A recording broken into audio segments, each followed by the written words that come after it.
This is it, everyone. The comparison many have asked for. Apple's latest and greatest iPhone versus the new Galaxy on the block.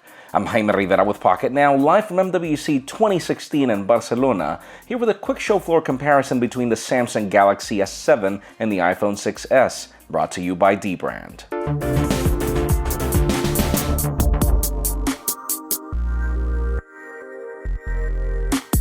We've always known that the S year for any iPhone involves better specifications on the same hardware, and at simple glance, you'd think that Samsung did the same here.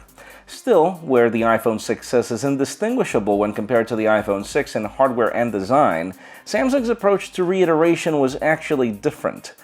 In the hand, it's really hard to say that anything has changed on either of these devices, but the story is rather different once you dig deeper. For starters, Samsung actually worked on perfecting its already popular Galaxy S6 design in ways that Apple really didn't. The Galaxy S7 sports a more ergonomic and curved design when compared to its predecessor, while the iPhone 6s just adopted the 7000 series aluminum that Samsung launched pretty much a year ago. Samsung also took a step forward and made this an IP68 water and dust resistant device by treating its internals, while the iPhone 6s is reportedly also water resistant, though not officially. The display on the Galaxy S7 continues to be the gorgeous AMOLED panel of its predecessor, but now with the added benefit of an always-on mode that's smart enough to detect if your phone is in the pocket or placed face down, and where the iPhone's IPS panel just follows the good but unremarkable path of its predecessor. Surely Apple has brought its new 3D Touch pressure-sensitive display here, something that can be rather useful in certain scenarios, and where Samsung's Galaxy S7 was only rumored to include pressure sensitivity but really didn't deliver. Still, Samsung also added some major improvements with the purpose of addressing consumer complaints, while Apple brought features that some people didn't really ask for. For example, the Samsung Galaxy S7 now comes in only one 32GB configuration that's now complemented by expandable storage through an extended SIM tray, and where sadly any iPhone 6s starts at 16GB and adding storage is a lot more money. Samsung also added a much larger 3000 mAh battery to the Galaxy S7, as opposed to Apple's decision to shave a few hundred milliamp hours on its flagship, just to accommodate that new vibrating motor. Samsung touts that its new battery will allow you to watch a full season of Game of Thrones with one charge, but I'll have to see and test that to believe it.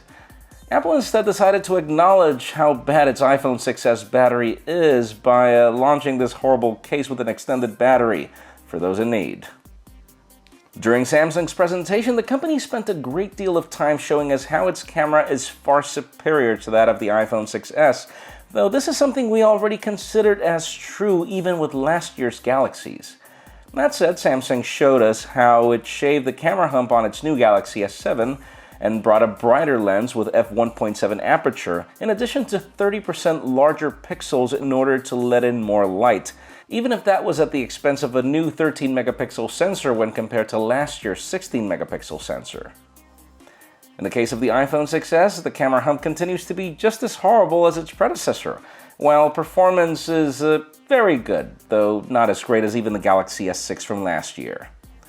The Galaxy S7 now includes faster focusing by using dual pixel technology, which pretty much takes advantage of all the pixels of the sensor in order to be able to focus faster, whereas the iPhone is touted to only use a certain amount of these and resulting in slower focus, and Samsung tried to even prove that in a video. And then the story with the internals is still of disparity between the Exynos 8890 and Apple's A9, and the same can be said about the 4GB of RAM respectively, while Apple barely scratches the surface in sheer numbers.